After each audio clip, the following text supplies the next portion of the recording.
पढ़ेंगे बताओ इसी में? कुदाल और हल। बंगाल की गीली ज़मीन है, कौन सी ज़मीन है? गीली। इसका मतलब क्या हुआ? यहाँ पे पानी ज़्यादा था, ऐसे ही है ना? यहाँ पे तो हमने बहुत चीज़ें देखी थी और देखते हैं। देखो यहाँ पे क्या करते हैं, सूखे अंचलों पर और स्थायी कृषि के क्षेत्र से हटकर कौन सी कृषि करते थे? यहाँ पे जूम की खेती करते थे। जूम की खेती में क्या होता है, किसी स्थान पर जाते हैं, वहाँ पे जंगल को साफ करते हैं और साफ करने के बाद वहाँ पे वो उसको जोतते हैं, बीज बो देते हैं। उसके बाद वो क्या करते हैं, उनकी जब फसल पक जाती है उसको काट देते हैं। काटने के बाद फिर उस स्थान को छोड़कर वो नए स्थान पर चले जाते हैं। तो इस प्रकार वो झूम की खेती करते थे। ठीक है, ये बता रखा है इसमें। नेक्स्ट, इसके अंदर एक टॉपिक राजमहल की पहाड़ियाँ है ना। कौन सा टॉपिक है? राजमहल की पहाड़ियाँ। अब यहाँ पे बुकनोन है ना, बुकनोन के बारे में भी यहाँ डिटेल भी दर्ज रखो। हाँ बुकानन है ना। अरे मेरे ऊपर लाइनिंग हो गई ना इसके ऊपर, इसीलिए इसके ऊपर लाइनिंग हो गई इसीलिए। यस, यहाँ वापस यहाँ से लिख रखा है बॉक्स में है ना, बुकानन। नहीं, ऊपर है ना, लाइनिंग हो गई इस पेंसिल से, इसीलिए पता नहीं चला कुछ। चलो यहाँ ध्यान देना है ना, बुकानन।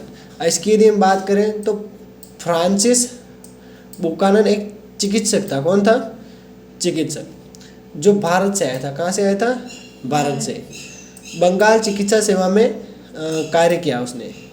कुछ वर्षों तक वह भारत के गवर्नर जनरल लॉर्ड बेलेंसली का शल्य चिकित्सक भी रहा था।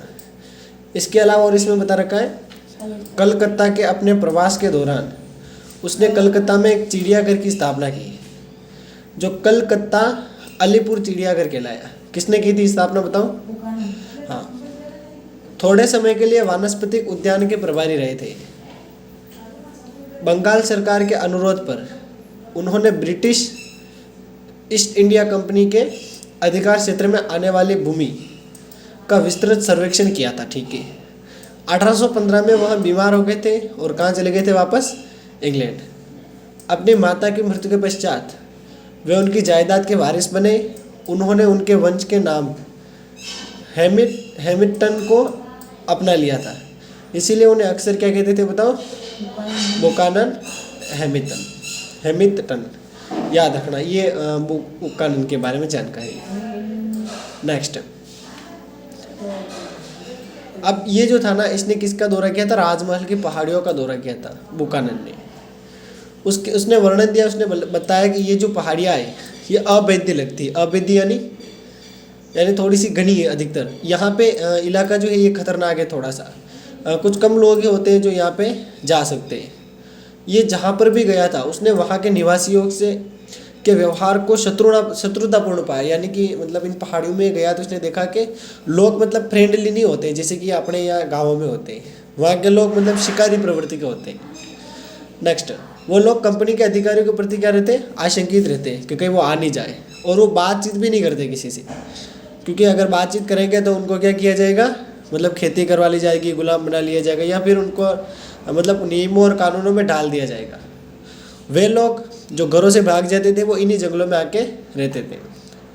अब इन पहाड़ी लोगों की बात करें तो उनके बारे में थोड़ी सी बात कर लेते हैं। अब इस व्यक्ति ने उन इलाकों में जब भ्रमण किया तो लोगों से मुलाकात की, वहाँ के रीति रिवाजों को देखा, और इन चीज़ों को समझते हुए इसने क्या किया था? अपना वर्णन इनको दिया था। नेक्स्ट, इसमें और यहाँ कुछ काम है नहीं, आगे देखते हैं थोड़ा सा। 18वीं शताब्दी के परवर्ती दशकों के राजस्व अभिलेखों पर दृष्टिपात कर तो हम जान लेंगे कि इन पहाड़ी लोगों को पहाड़िया क्यों कहा जाता था। मतलब राजस्व अभिलेखों पर वैसे ही पता करेंगे तो पता लग जाएगा इनको पहाड़ी लोग क्यों कहते हैं। सीधी सी बात है, राजस्व बहुत ज़्यादा होता था और ये लोग मतलब घबरा कर यहाँ इन पहाड़ियों में आते थे और यहीं रहते थे। जंगल की उपज से अपनी क्या कर लेते? गुजर बसर कर लेते। और इनकी फेमस खेती कौन सी थी बताओ?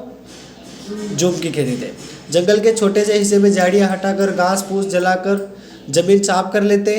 राख की पोटाश से जो भी भूमि उपजाऊ बनती और वहाँ पे क्या करते? अपने लिए पसंददार दालें, ज्वार बाजरा उगा लेते। और अब इनके पास मेन उपकरण क्या होता? कुदाल। कुदाल से ये क्या करते? जमीन को खुरच लेते। और कुछ वर्षों तक तो साफ की गई जमीनों पर ही खेती करते थे। फिर क्या करते? उसको परती छोड़ देते और नए इलाकों में चले जाते। फिर धीरे धीरे जो ज़मीन उन्होंने पहले खोई हुई है वो वापस उर्वर हो जाती है। समझ गई कि नहीं? मिट्टी की उर्वरता बनी रहती है इससे। ये तरीका होता है कुदाल चलाने का। नेक्स्ट, जंगलों में और क्या काम करते थे ये पहाड़िया लोग?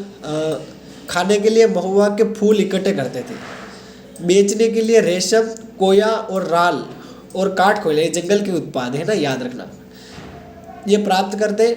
और लकड़ियाँ भी ये इकट्ठी करते थे। पेड़ों के नीचे जो छोटे छोटे पौधे उग जाते, या फिर ऐसे कह सकते हैं कि परती जमीन होती उस पर घास फूस की हरी चादर से बिछी जाती थी। और वो किसके लिए काम आती? पशुओं के लिए। क्या करते थे? ये पशु चराते थे। यहाँ पे देखो, ये इन्होंने घर बना रखे ना, या अस्थायी घर दिख रहा है, एक चित्र में दे रखा है। राजमहल की पहाड़ियों में स्थित पहाड़ी पर गांव है ना, विलियम होजेज ने चित्रित किया है। विलियम होजेज एक ब्रिटिश कलाकार था। ले आ गई तेरी बात? अरे आ गया, पढ़ रही है? नेक्स्ट, कैप्टन कुक के साथ अपने प्रशांत महासागर की दूसरी समुद्र यात्रा के दौरान प्रशांत क्षेत्र में गया। वहाँ से वह भारत आया और 1781 में जब वह भागलपुर के कलेक्टर ऑगस्टन क्लीवलैंड का मित्र बन गया था, तो इसने जंगल का भ्रमण किया था और इसको ये चीज़ पसंद आ गई और उसने ये चित्र बना दिए। समझ गई? अब मत बताना किसी और को क्या उस समय कैमरे थे पर वो अलग कैमरे थे। वो कैमरे किसी चीज़ को देखकर कागज़ पे छाप देते थे। नेक्स्ट, और इसमें दे रखा है शिकारियों, जूम खेती करने वालों, खाद्य बटोरने वालों, काठ कोयला बनाने वालों, रेशम के कीड़े पालने वालों के रूप में पहाड़ियों लोगों की ज़िंदगी इस प्रकार जंगल में घनिष्ठ रूप से जुड़ी हुई। तो बहुत इंपॉर्टेंट लाइन है, याद रखना इसको। ठीक है, ये जंगल में करते क्या थे उससे रिलेटेड है। जैसे इमली के पेड़ों के बनी अपनी झोपड़ियों में रहते थे, आम के पेड़ों की छांव में आराम करते थे और वे पूरे प्रदेश को अपनी निजी भूमि मानते थे और यह भूमि उनके पहचान और उनके जीवन का आधार थी। बाहरी लोगों का ये प्रतिरोध करते थे, यानी कि उनको अनुमति नहीं देते थे अंदर आने की। मुखिया लोग जो होते वो समूह की एकता बनाए रखते, आपसे लड़ाई झगड़ा भी हो जाता तो खुद से ही सही कर लेते। अन्य जनजातियों तथा मैदानी लोगों के साथ लड़ाई छिड़ने पर अपनी जाति का नेतृत्व करते। अगर लड़ाई हो भी जाती तो सब मिलके मतलब जीत जाते कुल मिला के। ये मतलब उनको जीतने नहीं देते कुल मिला के, है ना। इनका संगठन अच्छा था। अब पहाड़ियों को अपना इन्होंने मूलाधार बना दिया और यहाँ के मैदानों पर आक्रमण करते रहते। फिर ये खुद जाते मैदानी इलाकों में आक्रमण करते और वहाँ पे क्या करते, जो भी किसान खेती बाड़ी कर रहे हैं उन पर आक्रमण करते और जीवित रहने के लिए जो भी संसाधन चाहिए कुछ मतलब चुरा के सारे ले आते। ऐसे करते थे, हमले करते थे, जो भी हाथे लगा वो लेके आ जाते थे। और इनको मतलब इससे दूसरा ये भी प्रभाव होता कि मतलब अपना प्रभुत्व बढ़ा देते हैं कि हम में भी ताकत है, हम भी कुछ कर सकते हैं, हमको कमज़ोर मत समझना। ठीक है, नेक्स्ट, इसके साथ ही हमले मैदानों में बसे हुए समुदायों को अपनी ताकत दिखाने के लिए भी एक तरीका था। ठीक है, ऐसे आक्रमण बाहरी लोगों के साथ अपने राजनीतिक संबंध बनाने के लिए भी करते थे, यानी कि उनसे बाहरी लोगों से जुड़ने के लिए भी ये करते थे ना। मैदानों में रहने वाले जमींदारों को अक्सर इन पहाड़ी मुखियाओं को नियमित रूप से खिराज देकर उनसे शांति खरीदनी पड़ती थी। सीधी सी बात है, अपन गांव में रह रहे और पहाड़ी से कुछ लोग आए हम पर हमला कर दिया, तो अगर अपन को उनसे बचना है, पूरे गांव को सेफ रहना है, तो गांव का सरपंच क्या करेगा, उन लोगों के पास जाएगा, बोलेगा कि ले यार हम आपको महीने से महीने कुछ दे देंगे धनराशि, तुम मत लूटो हमें और हमें हमला मत करो, गाँव में नुकसान बहुत होता है। तो ये एक अनुबंध हो गया। तो ऐसे अनुबंध वो लोग करते थे। अगर जो पैसे दे रहा है टाइम टू टाइम उन पहाड़ी लोगों को, उनके वो हमला नहीं करते, और नहीं दे रहा है उनके हमला करते थे। ऐसे बता रखा है। व्यापारी लोग भी इन पहाड़ियों द्वारा नियंत्रित रास्तों का इस्तेमाल करने की अनुमति प्राप्त करने तो कुछ पथ कर दिया करते थे। बिल्कुल सिंपल सी बात है, कुछ भी व्यापारी लोग होते वो क्या करते, अपना व्यापार करने जंगलों से गुजरना ही पड़ता, तो वो इन लोगों की मदद लेते। ये लोग क्या करते, जंगल को पार करवा देते, क्योंकि जंगल ही इन गई है, और सबको बोल देते कि अपना आदमी है, इसको कुछ मत करना। बाकी कोई दूसरा आ रहा है, वो पैसा वैसा नहीं दे रहा है, तो उसको वही निपटा देते, मार भी देते, या फिर सामान से जो सामान सब ले लेते उसका। तो ये उनका एक टेक्निक थी। तो इस प्रकार शांति संधि हुई और ये कई समय तक चलती रही। और यही चीज़ है बस। फिर धीरे धीरे अंग्रेजों ने कटाई का काम शुरू कर दिया और स्थायी कृषि का विस्तार करना चाहा। स्थायी कृषि का विस्तार उन्होंने इसीलिए किया है, उनको पता है कि भैया अपन को बहुत ज़्यादा कर मिलेगा, टैक्स मिलेगा, और टैक्स मिलेगा तो क्या होगा, उनकी कंपनी का जो ग्रोथ है वो बढ़ेगी। इसीलिए इन्होंने स्थायी कृषि को मतलब महत्व दिया था। और जो जितने भी अंग्रेज थे, इनको, इन लोगों को, जो पहाड़िया लोग थे, इनको असभ्य समझते थे, बर्बर समझते थे, उपद्रवी समझते थे और क्रूर समझते थे। इसीलिए जंगलों में ये शासन अंग्रेज कर ही नहीं सकते थे, और जंगलों को काटना भी इनके लिए थोड़ा सा मुश्किल था। फिर तो भी धीरे धीरे इन्होंने क्या किया, इन्होंने यही सोचा कि इन जंगली लोगों को क्या करें, अपन पालतू बनाए, सभी बनाए, और इनके शिकार का काम अपन छुड़वा देते हैं, और इनको खेती का धंधा पकड़वा देते हैं। अगर ऐसा हम करवाने में सफल हो गए तो हमारी कंपनी की ग्रोथ भी बढ़ जाएगी, और ये सारे हमारे कंट्रोल में हो जाएंगे ऐसे। फिर धीरे धीरे कृषि का विस्तार हुआ। वैसे वैसे क्या हुआ, ये जो जितने भी पहाड़िया लोग थे, इनकी जगह लिमिटेड होती गई। क्लियर, ये बात है। शुरू में इसको मैं समझा देता हूँ एज ए स्टोरी। शुरू में क्या हुआ था कि मतलब ये जो अंग्रेज थे, इन्होंने क्या किया कि कुछ लोगों को उत्साहित किया, ऐसे बोला कि भाई तुम यहाँ पे खेती करो, हम आपको फ्री में जगह ज़मीन दे रहे हैं। शुरू में तो लोग करने लगे, फ्री में सारा मिल रहा था, तो मतलब इनके टैक्स भी शुरू में कम लिया था। फिर अधिकतर पहाड़ियों पर मतलब कब्जा हो गया, वहाँ पे अगर जगह बन गई, अंग्रेजों को लग गया हाँ अब पर्याप्त, वो मतलब एक साँचे में आ चुके हैं। कहने का मतलब ये कि स्थायी कृषि अच्छे से डेवलप हो गई। फिर धीरे धीरे इन्होंने टैक्स बढ़ा दिया, समझ गई, तो लोग फिर वापस क्या करने लगे। क्या बोल रहे हो, संथाल तो आई मीन एक बार एज ए स्टोरी सुन ले, आगे का समझ में आ जाएगा। मैं इसे बताना चाहता हूँ कि अंग्रेजों ने कुछ लोगों को पकड़ के लाए, ठीक है, और उनको पहाड़ी इलाकों में खेती करने के लिए बोला। क्या बोला? हाँ, खेती करने के लिए बोला। ये तो समझ में आ रहा है। तो अब वो खेती करने लगे। फिर इन्होंने कुछ वर्षों तक खेती की, जैसे मान लेते 10-15 वर्षों तक खेती की, है ना, और वो अपने अच्छे से विस्तार कर चुके थे, डेवलप कर चुके थे, यानी अच्छा कृषि कार्य वहाँ चलने लग गया था। और अधिकतर इलाके को अंग्रेजों ने अपने कब्जे में ले लिया था, जंगलों को साफ कर दिया और कृषि का काम शुरू कर दिया। शुरू में लोगों को छाड़े लगा दिया कि तुम ये करो, और जैसे ही अंग्रेजों को लगा अब पर्याप्त है, मतलब ये लोग जो भी है मतलब व्यवस्थित काम चल रहा है, और खेती करने से क्या है, कंपनी की उपज तो बढ़ ही रही है।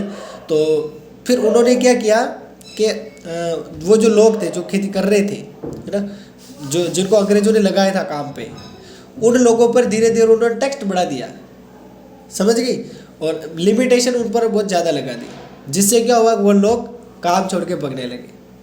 ये स्टोरी है। अब अपन इसको एज ए कुछ वर्ड के द्वारा समझेंगे। ये बेसिक स्टोरी दिमाग में रखना। क्या नहीं आया? संथाल छोड़, वो मैं समझा दूंगा, संथाल वाला वो थोड़ा इजी हो जाएगा फिर। कुछ लोग आए, हाँ, उनसे टैक्स लिया और वो वापस, पहले टैक्स नहीं लिया। अरे पहले धीरे-धीरे विकसित हुए।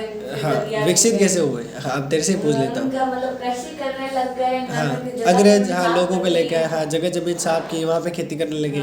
फिर टैक्स लगा दिया। हाँ, अच्छे से मतलब उनको लग गया, खा अब अच्छे से ये काम कर पा रहे हैं, तो फिर टैक्स बढ़ा दिया। हाँ, फिर वो चले गए थे, है, क्योंकि इतना ज़्यादा टैक्स लेंगे, जितनी उपज ही नहीं हो रही, तो फिर वो क्या करेंगे, शरीर तोड़ना है, पैसे तो मिल ही नहीं रहे, मजदूरी मिल रही है। वो कहीं सिमट कर रह गए थे, मतलब वो पहाड़ी के ऊंचे इलाकों में चले गए थे, ठीक है। मतलब धीरे धीरे मतलब इन्होंने क्या किया था, उस चीज़ पर कंट्रोल करना चाहा था, जैसा अभी मैंने पहले बताया था, वो इनको सभ्य बनाना चाहते थे, ठीक है। हाँ, अब कौन आए थे वो अब पढ़ेंगे, लेकिन ये एक ड्राफ्ट बता दिया है मैंने, ठीक है। हाँ, अभी पता कर लेंगे। विकसित हो गए थे ना, मैंने क्या बोला, विकसित हुए थे ना। अरे मेरी बात तो सुनो। हाँ, बोल। विकसित हुए थे लेकिन वो भाग के नहीं गए थे। हाँ, वो बताऊंगा, अभी मैं बता दूंगा तो, संताल नहीं भाग के, मैं बता दूंगा तो आगे ठीक है, चलो निकालते हैं, पता लग जाएगा। सुनना ध्यान से। अब देखना, यही लिख रखा है, जो जो स्थायी कृषि का विस्तार होता गया, जंगलों तथा चरागाहों का क्षेत्र क्या हो गया, संकुचित हो गया। इससे पहाड़ी लोगों तथा स्थायी खेतिहरों के बीच क्या झगड़ा तेज हो गया था। स्थायी खेतिहर कौन, जिनको किसने नियुक्त किया था? East India company. हाँ, ईस्ट इंडिया कंपनी ने। और दूसरा इसमें क्या दे रखा है, पहाड़ी लोग। पहाड़ी लोग कौन, जो भाग के गए थे, जो अंग्रेजों के चंगुल से भाग के गए थे और वहाँ खेती करने लग गए थे, पहाड़ियों में छुप गए थे और वही काम करते थे, वही मस्त रहते थे। नहीं आया समझ? पहाड़ी लोग हैं। हाँ, वो पहले अंग्रेजों के मतलब गाँव से तो भागे हुए। आपने तो बोला जो आए थे वो वापस हो गए। नहीं, मैं क्या बोल रहा हूँ, मेरी बात नहीं समझ रही है तू। मैं मतलब एक पूरा शॉर्ट स्ट्रक्चर बना रहा हूँ। मतलब पहले अंग्रेजों ने ज़्यादा टैक्स लेना चाहा, जमींदारों के चंगुल में किसान फंस गए थे, तो वो गांव छोड़कर भागे। कहाँ भागे? जंगलों में ही भागे थे। और जंगलों में जो लोग रहते हैं वहाँ बहुत सारी पहाड़ियाँ होती हैं, तो उनको ही तो पहाड़ियाँ लोग बोलते हैं। सही है ना? तो अब वो लोग मतलब एक जगह में सिमट कर रह गए थे। भागने के बाद वो एक छोटी सी जगह में सिमट कर रह गए थे। अब झगड़ा किस किस के बीच हो रहा था? जो अभी ईस्ट इंडिया कंपनी लाइन पहाड़ियों के बीच। हाँ, समझ गई अब? क्लियर? नेक्स्ट, अब आगे समझना। पहाड़ी लोग पहले से तो अधिक नियमित रूप से बसे हुए गांवों पर हमले बोलने लगे। यानी कि ऐसे कह सकते हैं पहाड़ी लोग, ये भी जितने भी थे पहाड़ी लोग, ये क्या करते थे, जितने भी नए नए गांव बस रहे थे वहाँ पे हमला कर रहे थे। और इसके अलावा ग्रामवासियों से अनाज भी लूट के ले जाते, और पशु जितने भी होते उनको भी क्या करते, छीन झपट के ले चले जाते। और फिर अंग्रेजों ने क्या किया था, मतलब इन पर कंट्रोल करने की कोशिश की थी, पर उनको पता था कि ये हमसे हो ही नहीं पाएगा, थोड़ा सा कठिन है। नेक्स्ट 1770 की बात करते हैं। इसमें ब्रिटिश अधिकारियों ने इन पहाड़ियों को निर्मूल कर देने की क्रूर नीति अपना ली थी। उनका शिकार और संहार करने लगे। देख लो, किसका शिकार करने लगे थे? बता, किसका शिकार करने लगे थे? कहाँ पे? 1770 वाला दिख रहा है, पैराग्राफ स्टार्ट हो रहा है। हाँ, इसमें पहाड़ियों को निर्मूल कर देने की क्रूर नीति अपना ली। निर्मूल यानी खत्म करने की, क्या पहाड़ियों को हम धीरे धीरे क्या करेंगे, बिल्कुल समाप्त कर लेंगे। दूसरा, शिकार और संहार करने लगे। किसका शिकार करने लगे? हाँ, पहाड़ी लोगों पर किया ना। हाँ, तो लोगों पर ही किया है। नेक्स्ट, तदोपरांत 1780 है ना, 10 साल बाद भागलपुर के कलेक्टर, जिसका नाम क्या है बताओ? ऑगस्टन क्लीवलैंड ने शांति स्थापना की नीति प्रस्तावित की। इसके अनुसार क्या किया, पहाड़ी के मुखियाओं को एक वार्षिक भत्ता दिया। अब कुछ ने तो भत्ता दिया और कुछ ने भत्ता नहीं लिया, ऐसे कह सकते हैं। किसी ने नहीं लिया। हाँ, अधिकतर ने नहीं लिया, पर कुछ ने लिया था। ठीक है, कुछ ने तो लिया था, सीधी सी बात है। नेक्स्ट देखो, यहाँ लिख रखा है, लेकिन बहुत से पहाड़िया मुखियाओं ने भत्ता लेने से मना कर दिया। तो कुछ ने लिया था, बहुत से ने मना किया, तो कुछ ने तो लिया था ना। यस, अधिकांश अपने समुदाय में अपनी सत्ता खो बैठे। सत्ता कैसे खो बैठे? अगर भत्ता लिया तो सीधी सी बात है, वो अपने कंट्रोल में रखेंगे उनको, और भत्ता देने जाएंगे तभी वो क्या करेंगे, उनको फंसाने का खतरा रहता है। मतलब हाँ, मुखिया को अपने अधीन कर लेते हैं, तो फिर उसका जो समुदाय होता है वो भी उसके अधीन आ जाता है। इसलिए अब औपनिवेशिक सरकार के वेतनभोगी बन जाने से उन्हें अधीनस्थ कर्मचारी या वैतनिक मुखिया माना जाने लगा था। ये चीज़ें अपन को दिखाई देती हैं यहाँ पे, याद रखना बस। ये चीज़ याद रख लेगी तो सारा आराम से लिख पाएगी बिना याद की। नेक्स्ट, शांति स्थापना के लिए बहुत से यहाँ पे अभियान चल रहे थे। तभी पहाड़िया लोग अपने आप को शत्रुतापूर्ण सैन्य बलों से बचाने के लिए बाहरी लोगों से लड़ाई चालू रखने के लिए पहाड़ों के भीतर भागों में चले जाते। इसलिए 1810 से 11 की सरकार में बुकानन ने इस क्षेत्र की यात्रा की थी। तो बस स्वाभाविक था कि पहाड़िया लोग बुकानन को संदेह और अविश्वास की दृष्टि से देखते थे। बिल्कुल सही बात है। जो चित्र बनाने गया था ना उसको, कि साला ये अपन को कोई अधीन नहीं कर ले, ये अपन को कोई गोटी फिट नहीं कर देता कि अपना मामला पूरा बिगड़ जाएगा। उनकी अलग ही सरकार सत्ता चल रही थी। ऐसे शांति स्थापना के अभियानों के अनुभव और क्रूरतापूर्ण दमन की यादों के कारण उनके मन में यह धारणा बन गई थी कि उनके इलाके में ब्रिटिश लोगों की घुसपैठ का क्या असर होने वाला है। उन्हें पहले ही पता चल गया था कि अभी से ये इतना परेशान कर रहे हैं तो बाद में ये कितना दुख दर्द देंगे। नेक्स्ट, प्रत्येक गोरा आदमी एक ऐसी शक्ति का प्रतिनिधित्व कर रहा है जो उससे उनके जंगल और जमीन छीन कर उनकी जीवन शैली और जीवित रहने के साधनों को क्या करना है, नष्ट कर रहा है। कहने का मतलब ये हुआ कि मतलब जो भी अधिकारी वहाँ पे आते वो इनको बहलाने फुसलाने के लिए आते, और उनका उद्देश्य क्या होता है कि इनका जीवन को नष्ट करना या फिर ऐसे के इनकी जगह जमीन छीन लेना, जिससे क्या होगा कि अपने अधीन शामिल हो जाएंगे। बस ये चीज़ है। ठीक है, अब संथाल आएंगे। कौन आएंगे? संथाल। इन्हीं दिनों में उन्हें एक नए खतरे की सूचना मिलने लगी, जिसमें और वह था संथाल लोगों का आगमन। अभी समझ में आई मेरी बात कि नहीं आई? अब संथाल आएंगे। ठीक है, संथाल की बात कर लेते हैं।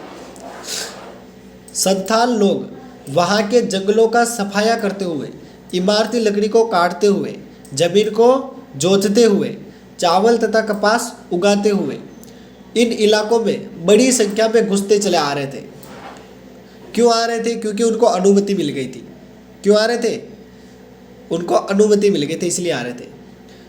संथाल बाशिंदों ने निचली पहाड़ियों पर क्या किया बताओ? कब्जा कर लिया। समझ गई? संथालों का मैटर समझ में आया? क्या क्या काम कर रहे थे और क्यों आ रहे थे? पहाड़ियों को, राजमहल की पहाड़ियों में और भीतर की ओर पीछे हटना पड़ा। आ जाओ।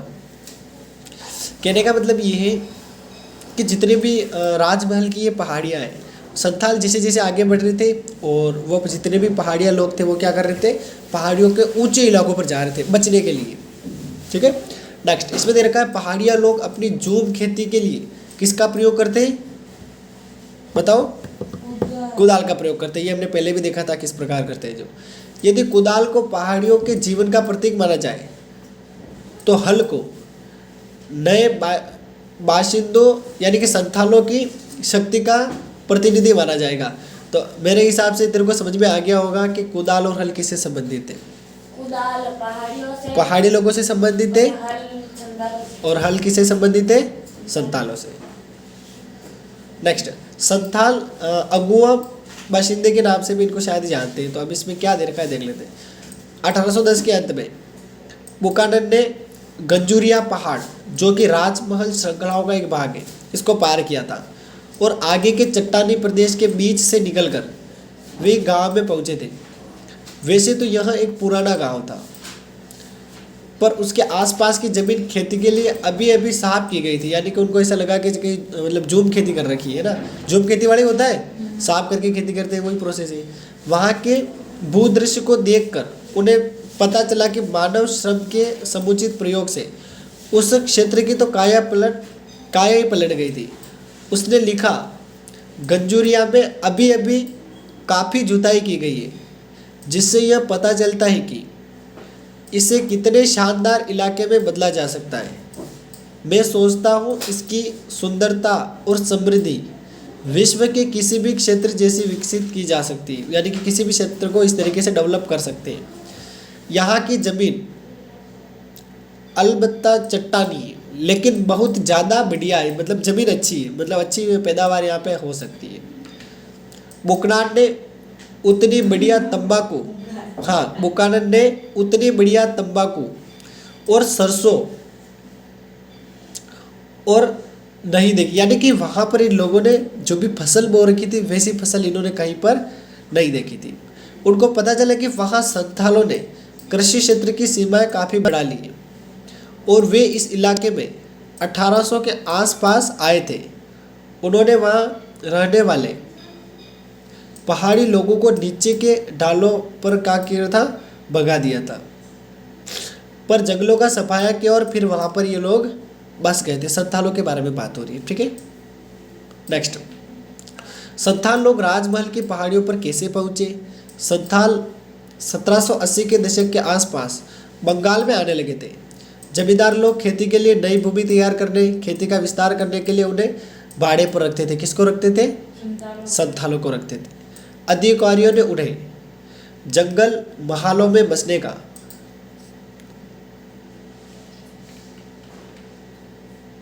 निमंत्रण दिया था। जब ब्रिटिश लोग पहाड़ियों को अपने बस में करके स्थायी कृषि के लिए एक स्थान पर बसने में असफल रहे तो उनका ध्यान किसकी ओर गया? संथालों की ओर। अब समझना ब्रिटिश इनका कैसे यूज़ करते हैं। ठीक है। पहाड़िया लोग जंगल काटने के लिए हल को हाथ लगाने को तैयार नहीं थे और अब भी उपद्रवी व्यवहार करते थे, जबकि इसके विपरीत संथाल आदर्श तरीके से काम करते थे, क्योंकि उन्हें जंगलों का सफाया करने में कोई हिचक नहीं थी और वे भूमि को पूरी ताकत लगा कर क्या करते थे? जोतते थे। यहाँ पर डिफरेंस पता चल रहा है किस किस के बीच? पहाड़ी लोगों के बीच, दूसरा संथालों के बीच। याद रखना, ये सबसे ज़्यादा इंपॉर्टेंट है। इससे उनके लकड़ पता लग रहे हैं कि कौन किस नेचर का है। ठीक है। नेक्स्ट अंग्रेज जो थे, इन्होंने संथालों को जमीनें देकर राजमहल की तलहटी में बसने के लिए तैयार कर लिया था। यानी कि संथालों को जमीनें किसने दी? India company. Yes, East India Company ने दी थी। 1832 तक जमीन के एक काफ़ी बड़े इलाके को दामिन ई को के रूप में सीमांकित कर लिया था और इसको किसकी भूमि घोषित कर दिया था? संथालों के। अब अंग्रेज ऐसे ही तो भूमि देते ही नहीं है, लेकिन क्यों नहीं, इनको पता है कि ये हमारे बहुत काम आएंगे। नेक्स्ट, उन्होंने इस इलाके के भीतर रहना था, हल चलाकर खेती करनी थी और स्थायी किसान बनना था। मतलब ये उद्देश्य था उनका। संथालों को दी जाने वाली भूमि के अनुदान पत्र में शर्त क्या थी? सुनना, उनको दी गई भूमि के कम से कम 10वें भाग को साफ करके पहले 10 वर्षों के भीतर क्या करना है?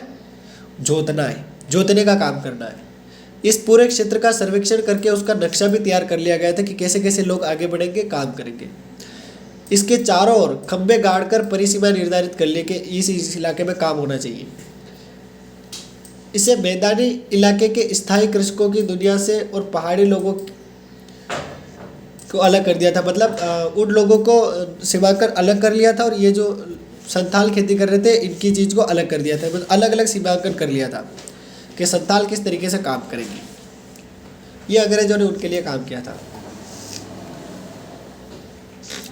फिर ये काम होने के बाद संथाल जो थे उनकी बस्तियां बहुत ज़्यादा बढ़ने लगी। अब काम की चीज़ ये 1838 की बात हो रही है। कब की? 1838। अब संथालों के गांव कितने थे बताओ उस समय? 40। कितने थे? अरे पता चल रहा है कुछ? काम की चीज़ें। नेक्स्ट, 1851 तक। कब तक? 1851 तक। ये गांव कितने हो गए बताओ? ये बंद कर दे, ये लाइट बंद कर दे। हाँ ये बंद कर दे, ठीक है।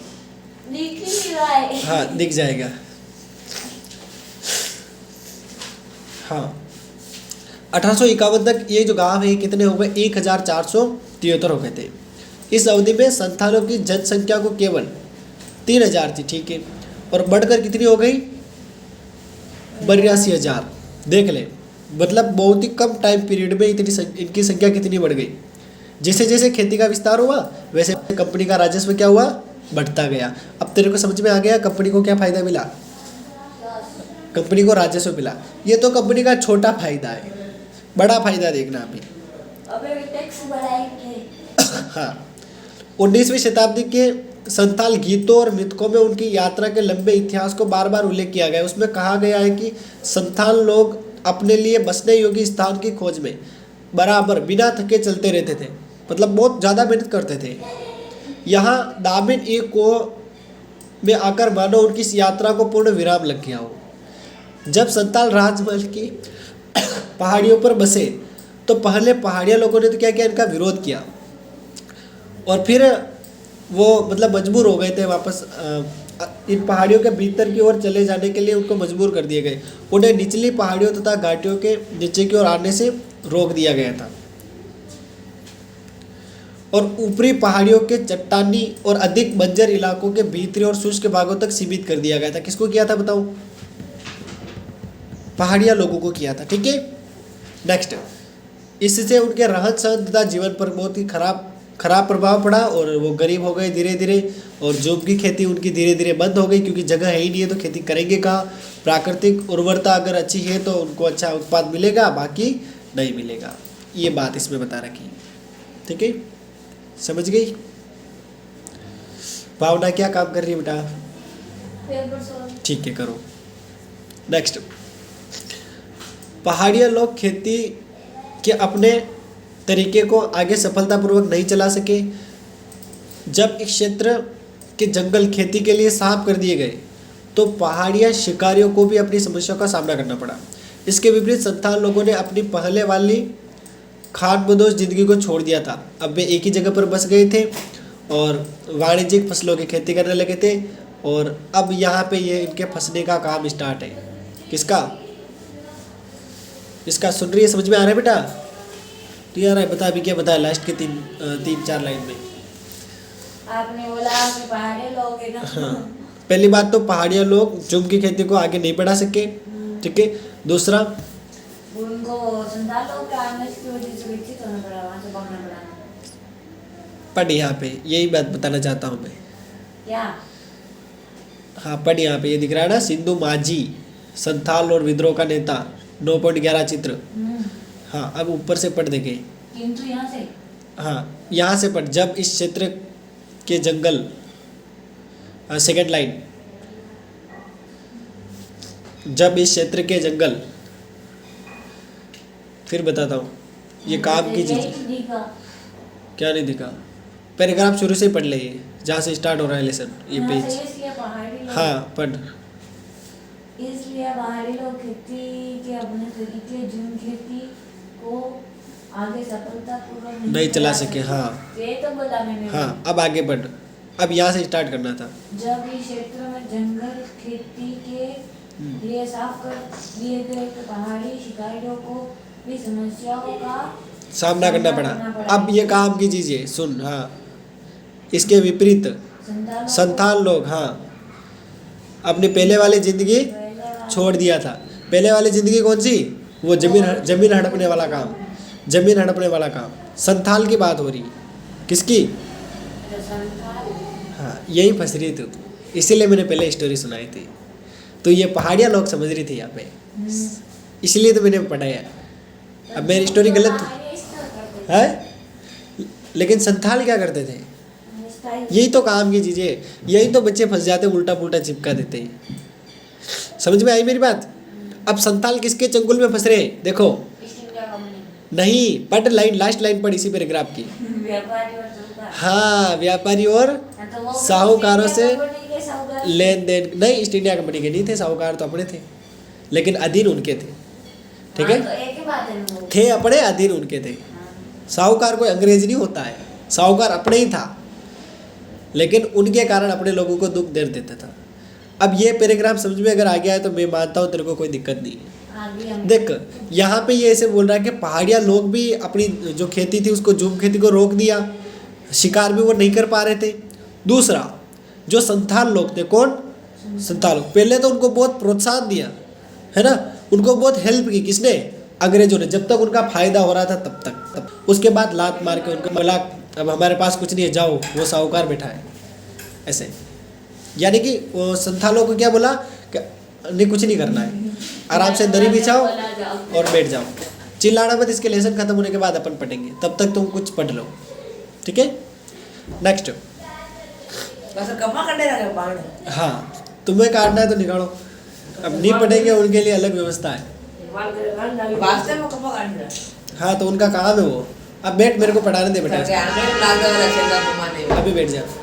अब तुम बोलना मत बार बार, मेरे को चुप नहीं करना पड़े ना, क्योंकि इसके लेसन आज पूरा कर देते हैं। नेक्स्ट,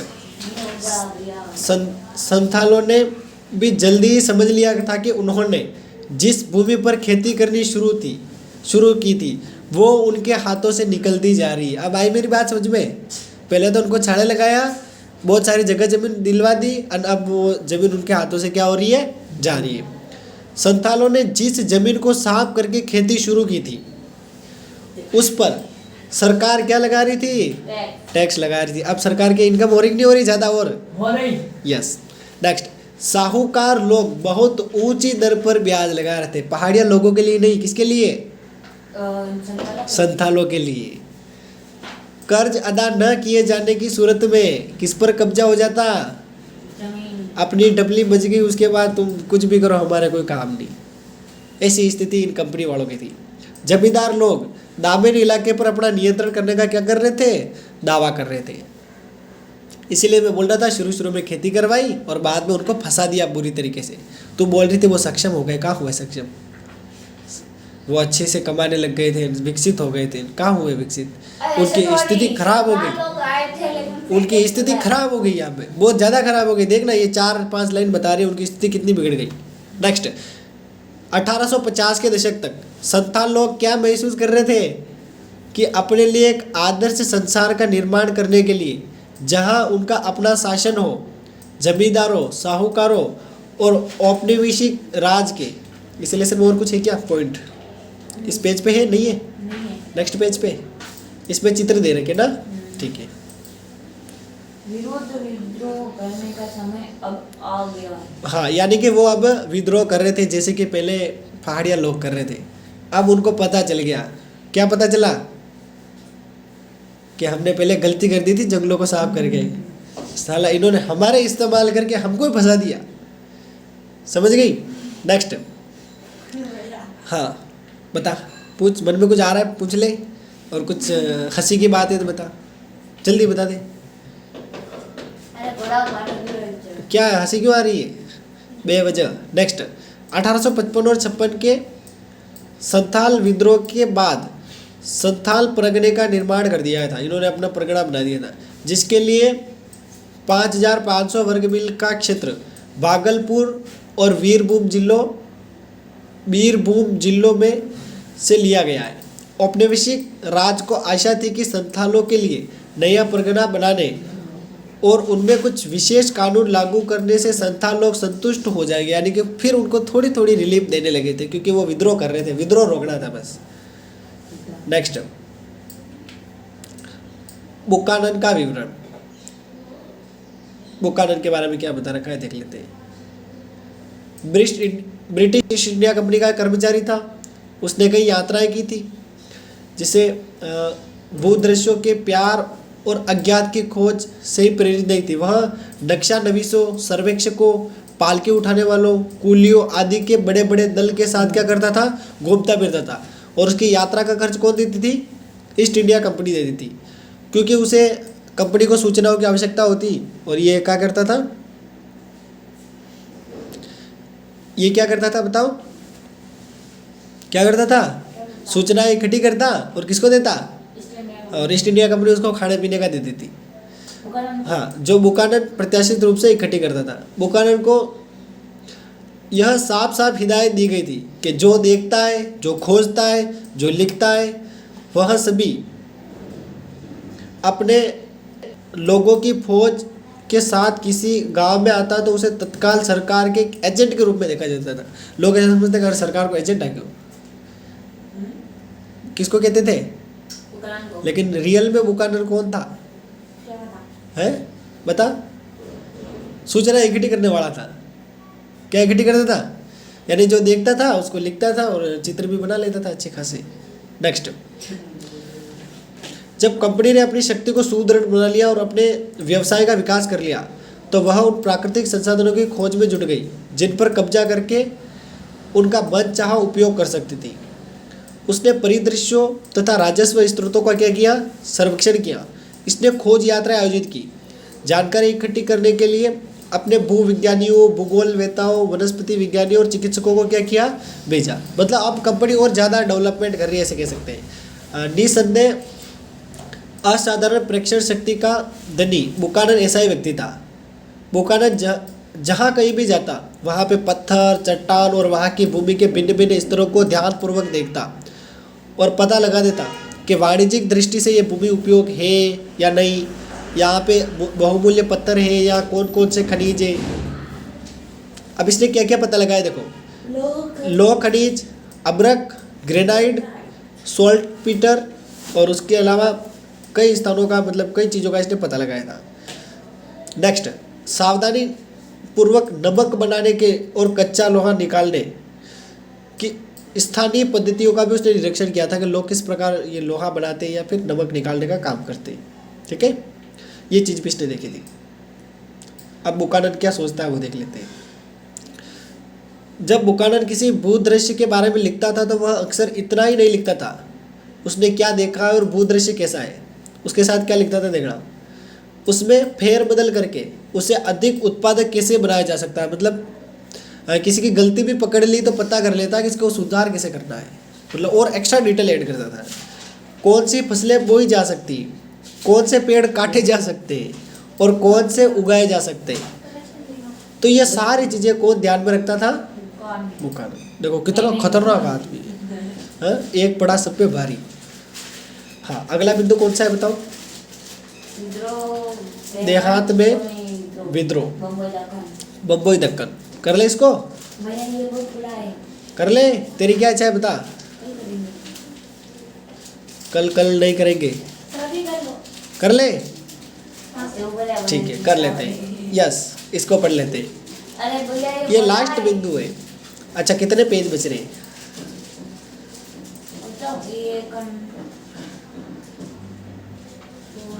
अब बताना कितने पेज बच रहे हैं। 4 5 10 पेज है, अभी हो जाएगा। नहीं अभी हो जाएगा, पूरा पार्ट हो जाएगा अभी। 10 पेज। भैया नहीं, देखो पहले मिर्ची, सभी 1 मिनट रुक जा। 10 पढ़ लिया ना, 1 10 2 3 4 5 6 7 8 9 10 पढ़ा दो जल्दी से। तो आप बने तो हाँ तो ऐसे बोलना, डरती क्यों है? ऐसे बोल के सर पढ़ाओ, ये बच्चे रुक जाएंगे, इसको ज़्यादा पढ़ाओगे वैसे, तब तक ये अपना काम कर रहे हैं। नेक्स्ट, देहात में विद्रोह है ना, बम्बई दक्कन की बात हो रही है। औपनिवेशिक बंगाल के किसानों और जमींदारों और राजमहल की पहाड़ियों के पहाड़िया और संथाल लोगों का जीवन किस प्रकार परिवर्तित हुआ, ये अपन ने जान लिया है। पश्चिम भारत और परवर्ती अवधि पर दृष्टिपात करें और पता लगाए कि बम्बई दक्कन के देहाती क्षेत्र में क्या हो रहा था। ठीक है, अब थोड़ा सा अपन ने एरिया बदल लिया है, टाइमिंग वही है, एरिया बदल लिया है। नेक्स्ट, किसान विद्रोह पर अधिकतर यहाँ पे केंद्रित था। नाजुक दौर में विद्रोही अपना गुस्सा और प्रकोपोन्माद दिखलाते थे। वे जिसे अन्याय और अपने दुख दर्द का कारण समझते थे, उनके खिलाफ क्या करते थे? आवाज़ उठाते थे। मतलब लोगों का ऐसा वर्ग अपन को देखने को मिला है जो अगर कहीं अन्याय हो रहा है तो क्या करता? आवाज़ उठाता। यदि हम उनकी नाराज़गी के आधारभूत कारणों को जानने का प्रयत्न करते और उनके गुस्से की परतें उधेड़ने लगते, तो हम उनके जीवन और अनुभव की झलक क्या करते? देख पाते। विद्रोही के बारे में ऐसे अभिलेख भी उपलब्ध हैं जिनका इतिहासकार अवलोकन कर सकते हैं। विद्रोहियों की करतूतों से उत्तेजित होकर पुनः व्यवस्था स्थापित करने की उत्कृष्ट इच्छा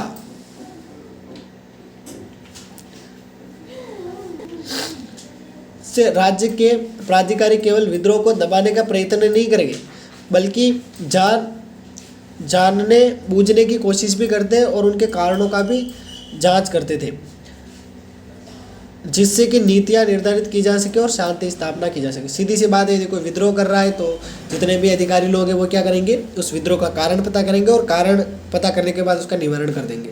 ये तरीका चलता था। विद्रोह हुआ, विद्रोह क्यों हुआ, उसका कारण कौन पता करेगा? बताओ। सरकारी अधिकारी। हाँ, कंपनी के जो भी अधिकारी है वो पता करेंगे और पता करने के बाद उसका उचित निवारण करेंगे। ठीक है, और ऐसे भी पता करते हैं कि अपन से तो कोई गलती नहीं हो रही है। अगर हमने कोई टेक्स्ट वैसे तो ज़्यादा बढ़ा रहे हैं और ज़्यादा बढ़ा दिया तो उसको थोड़ा सा कम कर देते हैं, और कब करते हैं अभी बताऊंगा। नेक्स्ट, 19वीं शताब्दी के दौरान भारत के विभिन्न प्रांतों में किसानों ने साहूकारों और अनाज के व्यापारियों के विरुद्ध अनेक विद्रोह किए थे। याद रखना, कब की बात है? 19वीं शताब्दी में भारत के अलग अलग प्रांतों में किसान, साहूकार और अनाज के व्यापारी तीनों लोग मिले हुए थे। कौन कौन बताओ? किसान, दूसरा व्यापारी, साहूकार, तीसरा अनाज के व्यापारी। तीनों ने क्या किए थे? विद्रोह किए थे। और ऐसे एक विद्रोह का उदाहरण क्या है बताओ? दक्कन में। कब हुआ था ये विद्रोह? 1875 में हुआ था, याद रखना। अब इसमें हुआ क्या था? लेखा बहिया जला दी। क्या जला दी? लेखा बहिया। लेखा बहिया क्या होती है? कि किसने कितना ब्याज लिया, कब लिया, है ना, और कब देना है, सारे हस्ताक्षर होते हैं, ऑथेंटिक होता है पूरा। अब उसको जब जला देंगे तो सीधी सी बात है, क्या देना नहीं, ब्याज देना नहीं और पैसे भी नहीं देने। ठीक है, क्या हुआ? मेरे को सुनाई नहीं दे रहा है, क्या बोल रही है? हाँ बेटा, वाह, तुम्हारी मर्जी हो जो करो, मर्जी हो जो करो तुम। ठीक है, चलो चलो अब है ना, इसको पटाने दो। ये पहले से ही बहुत क्या है कि मतलब जो फूल होता है ना वो क्या है कि मुरझा गया है। अरे भैया तो 10 पेज कौन पढ़ता है? पढ़ते ले आप। 10 पेज बहुत छोटी सी चीज होती है। 12वीं में पढ़ रही है तो पता है तेरे को? जो 5 पेज ऐसे याद रखना, अगर नहीं पढ़ेगी ना तो यही परमानेंट फिक्स कर दूंगा, रात को 11 बजे यहाँ से भेजूंगा। हाँ, कोई बात नहीं, पढ़ना पड़ेगा। बोर्ड के एग्जाम फरवरी कर रही है ना, पढ़ा रहा हूँ तो बोल रही है कि कल पढ़ेंगे, कल नया लेसन पढ़ेंगे। क्या हुआ? वो मैं वापस रिवीजन करा दूंगा, कल यही से वापस पढ़ा दूंगा, मेरे को कोई दिक्कत नहीं, पर आज तो पूरा पढ़ा के रहूँगा। ठीक है, तो फिर अब आंदोलन पूना जिले के एक बड़े गांव सूफा में शुरू हुआ था। सूफा में एक विपणन केंद्र है ना, मंडी थी। अनेक व्यापारी यहाँ पे थे और साहूकार भी रहते थे। 12 मई 1875 को, कब? 12 मई 1875 को आसपास के जितने भी ग्रामीण इलाके थे, यहाँ पे रेत यानी किसान के नाम से जानते हैं, सारे इकट्ठे हो गए। हाँ रैयत, हाँ हंसी तो आ रही है कम से कम, सबसे अच्छी बात है हंसी आ रही है। हाँ क्या है बेटा? क्या हुआ आप बुकानन को तो बुकान। हाँ क्या है बेटा? अरे हंसी तो आती है कम से कम। अच्छा वो बीच में ऐसे नाम बोलता हूँ उसे, चलो मनोरंजन भी हो जाता है ना, सही बात है ना। इससे यही पता लगता है कि तेरे कंसंट्रेट कितना है। रेत को किस नाम से जानते हैं? तो मेरा रेत होता है, इतनी तो बेकार भी नहीं। क्या होता है? रेत। नहीं रेत है। हाँ अच्छा रेत, रेत है ना। हाँ रेत इकट्ठे हो गए, कब हुए थे? 12 मई 1875। हाँ? 12 मई 1875। किसानों का डुप्लीकेट। 12 मई 1875। हाँ 12 मई 1875। अब यहाँ पे इकट्ठे हुए और साहूकारों से उनके बही खाते और ऋणबंधों की मांग को देखते हुए उन पर हमला कर दिया और बही खाते सारे क्या कर दिए? जला दिए, दुकानें उनकी लूट ली और कुछ मामलों में तो साहूकारों के घरों में भी आग लगा दी, क्योंकि बहुत ऊंची दर पर ब्याज दे रहे थे, ऐसा हो सकता है। पूना से यह विद्रोह अहमदनगर तक फैल गया। क्या हुआ? अहमदनगर तक फैल गया। हाँ अहमदनगर, सर्दी लग रही है ना, थोड़े शब्द ऐसे ही बुलाते हैं, ठीक है, प्योर ऑक्सीजन नहीं आती इसलिए। कई बात नहीं ना, मजा आ रहा है। मजा आ रहा है तो मजा तो आएगा ना। फिर अगले 2 दिनों में यहाँ और भी आग फैल गई। 6500 वर्ग किलोमीटर का इलाका इनकी चपेट में आ गया था। 30 से अधिक गांव इससे कुप्रभावित हुए। सब जगह विद्रोह, कुप्रभावित यानी बहुत बुरी स्थिति हो गई उनकी, बहुत खराब स्थिति हो गई।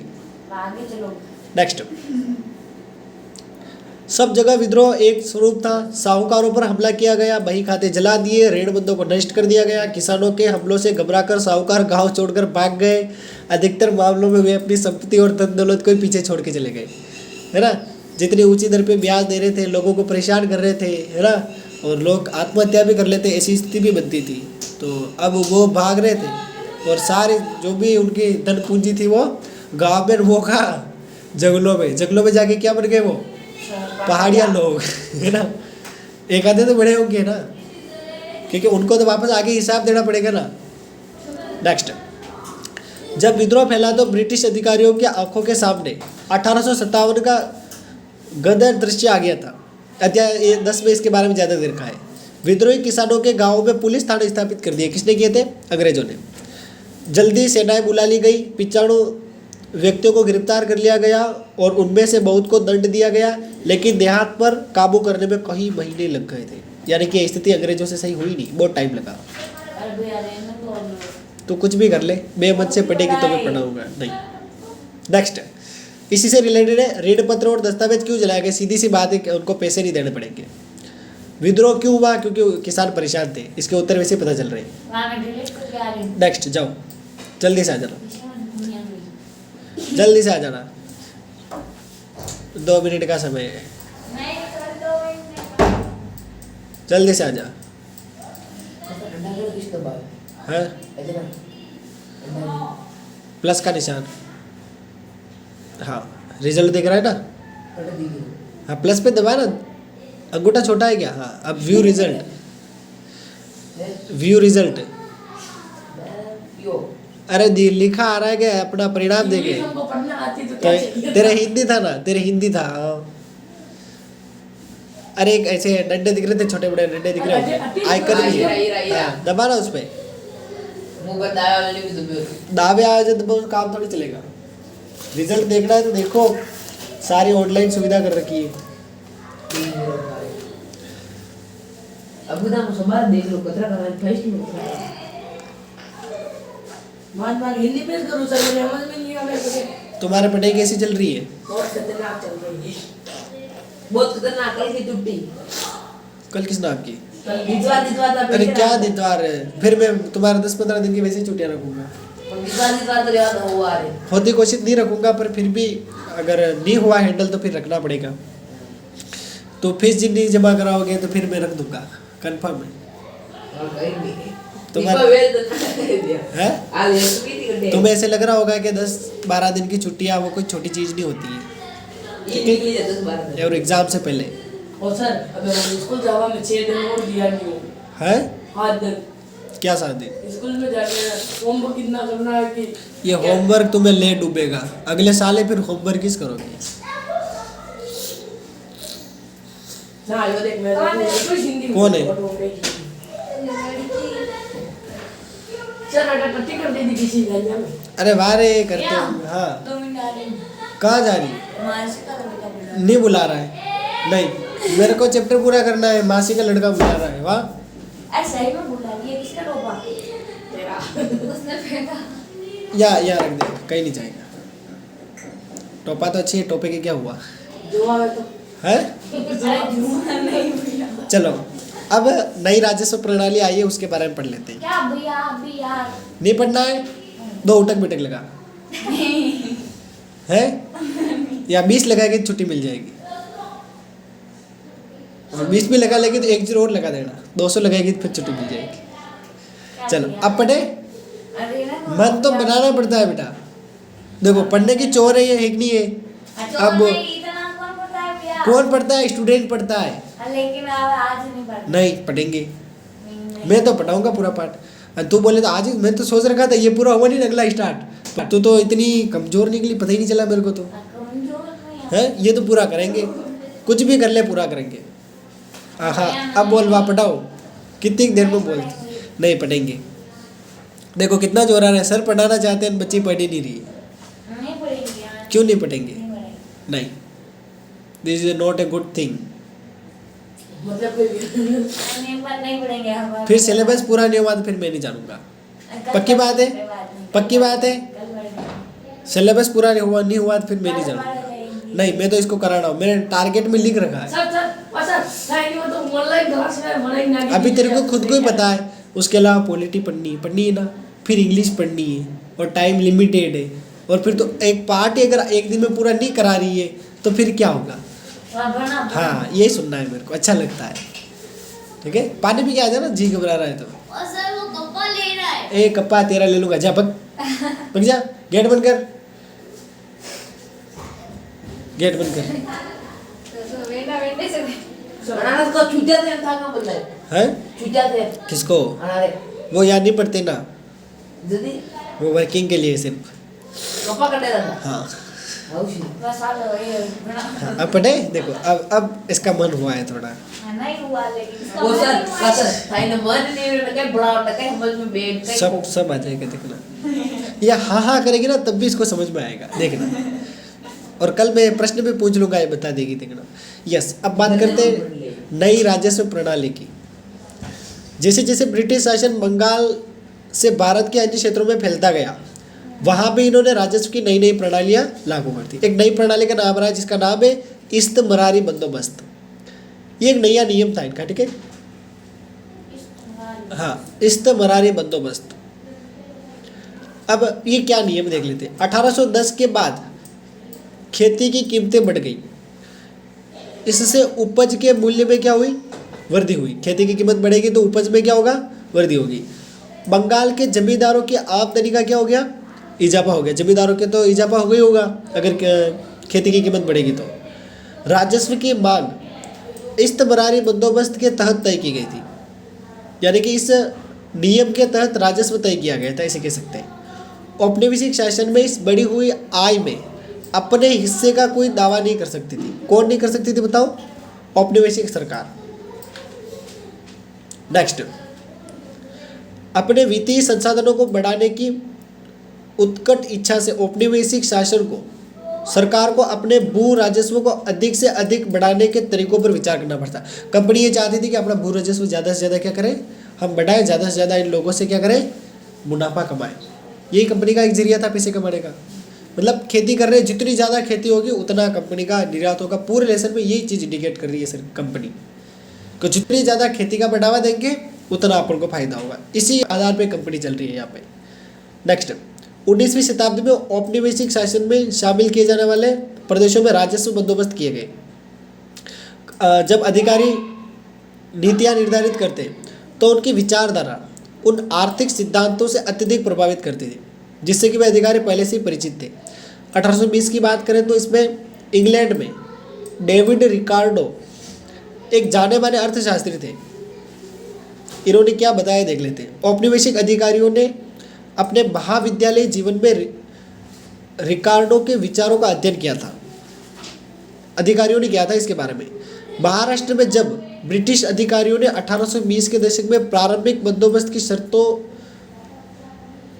शर्तें करने का काम हाथ में लिया तो वे इन्हीं में सब कुछ विचारों के अनुसार कार्रवाई करने लगे। मतलब उन्होंने उसके बारे में जाना था और अर्थशास्त्र के अनुसार उसका जो दिमाग था उसकी नीतियों को इन लोगों ने क्या किया, कंपनी के अधिकारी को जा रहा है। अब मैं सिंपल भाषा में समझाता हूँ जिससे छोटा बच्चा ही समझ जाएगा। ठीक है, यहाँ पे एक व्यक्ति का नाम आया रिकार्डो। किसका नाम आया है? रिकार्डो। कौन था ये? अर्थशास्त्री। कौन था? अरे कौन था? अर्थशास्त्री।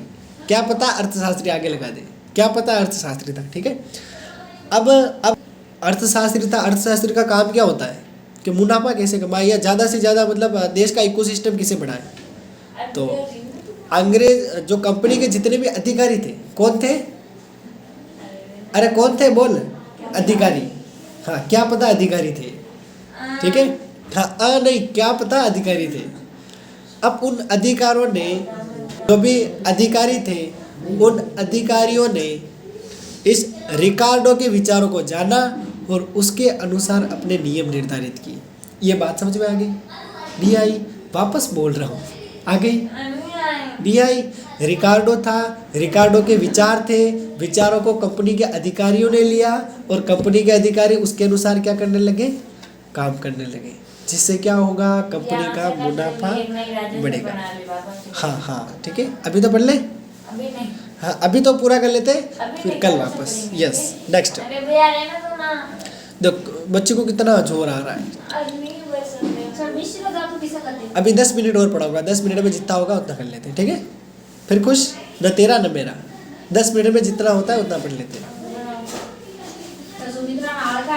आड़का भले आओ ना। अरे भले ही बताओ, मेरे को कोई दिक्कत नहीं है। नहीं आएगी तो इसके ऊपर क्या ही नहीं, मैं बोल दूंगा। और ये नहीं पढ़ेगी तो फिर सीधी सी बात है, जानती है ये, मैं बोल दूंगा आई नहीं तो सिलेबस हो ही नहीं। हाँ, आ रही है तो मैं करा दूंगा। देख, नहीं आएगी तो तेरे ऊपर है। ठीक है, आइए तो मैं पढ़ाऊंगा, सीधी सी बात है। ठीक है, इसके दिमाग को समझा दे। वो आटी वाला करते ना, वैसे कर रही है। भूख लग रही है सर, पढ़ाने शुरू नहीं किया, भूख लग रही है। उनको बहुत ज़्यादा लगती है। जैसे मैं पढ़ाने लगूँ, सर भूख लग रही है, जाने दो, और पीछे से आंवड़े लाते हैं, खाते। आंवड़ा? हाँ। अब भूख लगती है, दुकान पे जाने नहीं देता हूँ, करे तो करे क्या। उन्होंने बोला सर 15 मिनट दो, मैंने बोला स्टोरी लिखो। 15 मिनट में क्या क्या करोगे? उन्होंने स्टोरी लिखी है। मिश्र धातु, धातु और अधातु से मिलकर बनती है ना, मिक्स्ड होती है। हाँ, लिख सकते हो, कोई दिक्कत नहीं है। मिश्र यानी मिक्स्ड, किस किस का? धातु और अधातु। उपधातु भी होती है, 10वीं में पढ़ेगी। हाँ, अब 10 मिनट स्टार्ट कर ले, कर लेते हैं। यस, नहीं 10 नहीं, 2 मिनट और कम कर देता हूँ, 8 मिनट। ठीक है, यस, ध्यान देना। रिकार्डो के विचारों के अनुसार भूस्वामी को उस समय लागू औसत लगानों को प्राप्त करने का हक होना चाहिए। जब भूमि से औसत लगान से अधिक प्राप्ति हो तो इसमें क्या होगा? भूस्वामी को अधिशेष आय होगी। इस पर सरकार को कर लगाने की आवश्यकता होगी। यदि कर नहीं लगाया गया तो किसान किराएजीवी में बदल जाएंगे और उनकी अधिशेष आय का भूमि के सुधार में उत्पादन रीति से निवेश नहीं होगा। भारत में अनेक ब्रिटिश अधिकारियों ने सोचा कि बंगाल के इतिहास ने रिकार्डो के सिद्धांत की पुष्टि कर दी है। वहाँ जमींदार लोग किराएजीवियों के रूप में बदलने प्रतीत किए, क्योंकि उन्होंने अपनी ज़मीनें पट्टे पर दे दी गई और किराए की आमदनी पर निर्भर रहने लगे थे। इसीलिए ब्रिटिश अधिकारियों के विचार से आवश्यक था कि एक भिन्न राजस्व प्रणाली अपनाई जाए। सीधी सी बात है, ये जो रिकार्डो था, इसके आधार पर इन्होंने अपनी राजस्व प्रणाली को बदला। बस ये लाइन तो याद रह जाएगी। रिकार्डो के अनुसार उन्होंने अपनी राजस्व प्रणाली को बदल दिया। इतना से याद रख लेना, मोस्ट इंपोर्टेंट लाइन है। क्या बोला मैंने? रिकार्डो के अनुसार उन्होंने वो बदल राजस्व प्रणाली बदल दी। ठीक है, याद रख लेना।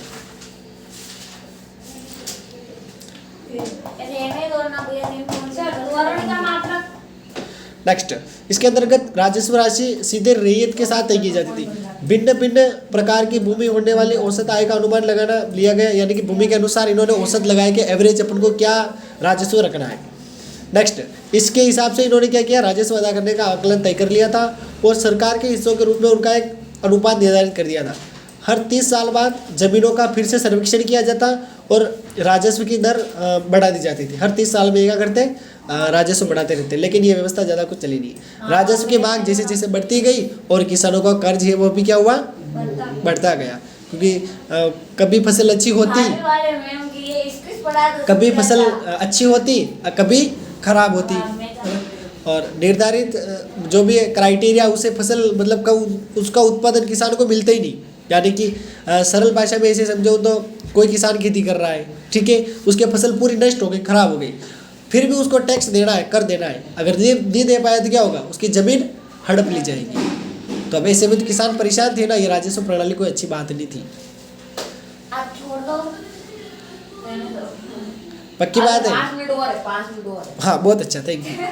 नेक्स्ट, अगला बिंदु, राजस्व की मांग और किसान का कर्ज। देखो राजस्व की मांग कैसे बढ़ती गई और किसान का कर्ज, किसान भी कैसे डिस्टर्ब हो गया था पूरी तरीके से। पेट में दुख रहा है, हाँ, आज आटे जैसी हालत हो रही है इसकी। नहीं सर, 5 मिनट तो पूरा करना पड़ेगा। ठीक है, बहुत अच्छी बात है। देख ये बच्चे खुद मतलब एक्साइटेड है इतना पढ़ने में, तेरी क्या हो रहा है? पहली बात है, ये देख रहा माने कौन बनाए जो सर माने तो गणित रो था, काबिल बनाओ। हाँ देख लो गणित सर मत ही बनाओ। नहीं पढ़ाना है ना, अब नहीं पढ़ो इसको। हां अपन आलगा मारे जो नहीं पढ़ाना है? काम दर्द हाँ रिकॉर्ड हो गई है तेरी बात, सुमित्रा को नहीं पढ़ाना है ना, मैंने मारने का पता है आजा मैं बोल रही हूँ है मत ही बना ये खुद नहीं पढ़ना चाहती, वो भी आ गया है इधर, ठीक है। नहीं बनाना है इसको। मतलब कल पढ़ेंगे। पक्की बात है, कितने बजे आएगी? 1 बजे। ठीक है आ जाना। कितना सा बच रहा है, इसके समय पूरे एक दिन पूरा बिगड़ेगा तेरा, फिर मैं नहीं देख जानता। रहेगा तो बाद में आधा देख हो लेते हैं। जाएगा। चलो ठीक है, चलो मेरा हो गया है पूरा टाइम।